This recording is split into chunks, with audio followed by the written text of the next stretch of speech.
like a MasterChef at home, who better than my fellow Season 8 MasterChef Canada judge, Craig Wong?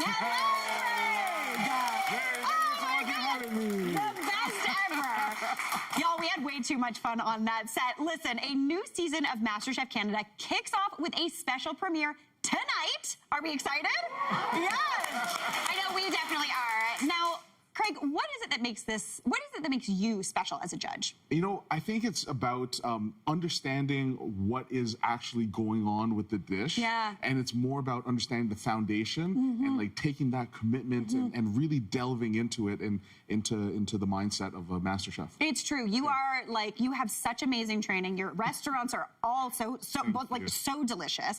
And learning from you as your fellow judge was absolutely delightful. I can't wait for everybody to see it. Now, you have said that MasterChef Canada is all about kind of inspiring home cooks, obviously. So let's inspire everybody at home watching. Yes. What do you say? Let's do it. Let's do it, everybody. All right. So what dish are we making? So we're going to make Steak Diane. It's a Okay. super classic. It's a classic for a reason. And, you know, we have these steaks, and most people just kind of stop at that point. I'm going to show you how to take it to that next level. Okay.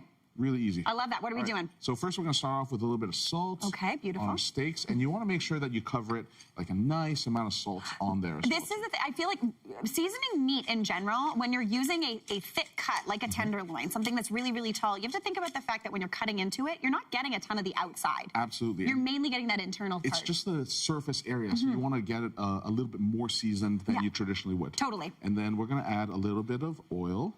Into our pan. Beautiful, beautiful. 1 nice tablespoon. Okay. And then we're going to go with 1 of the tablespoons of the butter. Dream. This is already delicious. Yeah. And I like to do oil first because I feel like it kind of cushions that butter so you don't get all that burning. Totally. Yeah. And then we're going to go in with our steaks. Okay. And we want to make sure that as we get it in there, we just leave it. Okay. Leave it be. Don't touch it. Don't touch it. This is the trick. I feel like when I watch my mom or my husband cook, sometimes you want to touch it a bunch. You want to move it around. Absolutely. But every time you move it, it gives a chance for a little bit of moisture, a little bit of steam to get under, which stops that beautiful golden brown. So true. Yeah. And then we're going to move on to the next step of the dish. You want to slice some mushrooms? Yeah. So what is Steak Diane? What is it that makes this special? Steak Diane is one of these classic dishes where you're building the sauce in the pan as well too. So you have all of the flavor that you need going on in here, but we can just accent it a little bit more. Fantastic. And the way that we do that is I break it down to these are all the ingredients that are going to give us that meatiness and umami in the dish.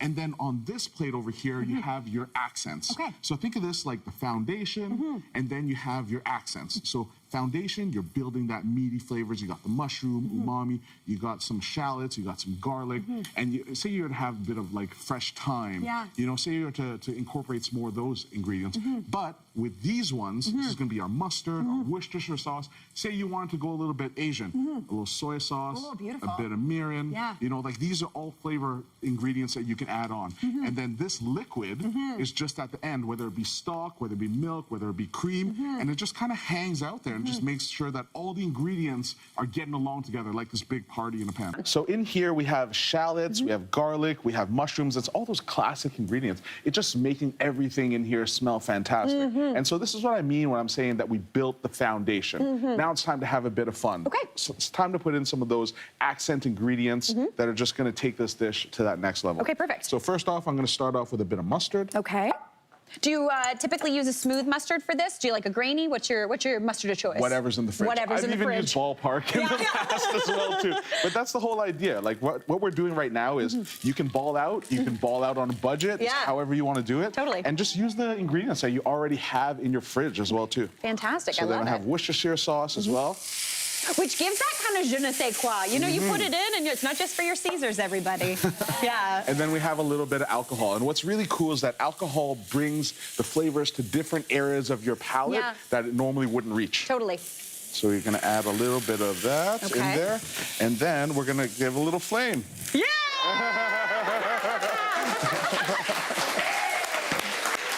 Always a thrill, always makes me scream. Yeah. And sometimes people don't want to flame out at home, and you can just let it cool down as well too. But this helps to speed it up a little bit as well too. Beautiful. And then we're gonna add our cream.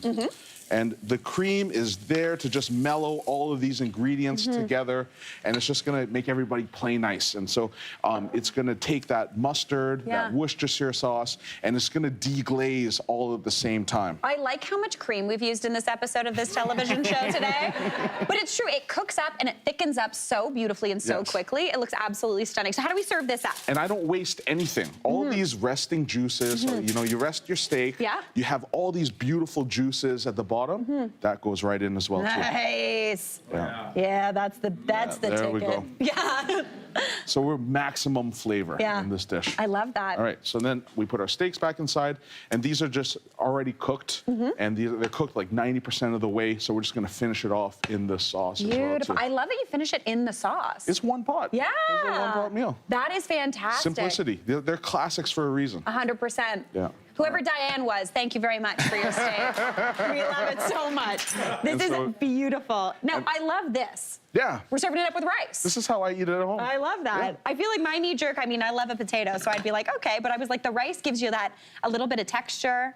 Absolutely. And this is like, this could be a weeknight meal. Yeah. Doesn't have to be a special occasion. No. If you want it to be, you can. Would you always use a filet, or would you? No, you can use any cut of beef. Yeah, you know, I love like that. This is a fancy one. We can do all different types of steaks. You know, it doesn't have to be the really expensive ones. And to finish it off, just a little bit of fresh parsley. Little bit of green. Oh my gosh. Craig Wong. Listen, everybody, that's how you become a master chef at home. Craig, thank you so much. This was a delight. Hey, Mary here. What did you think? Drop your comments below, and don't forget to like and subscribe for more of the good stuff.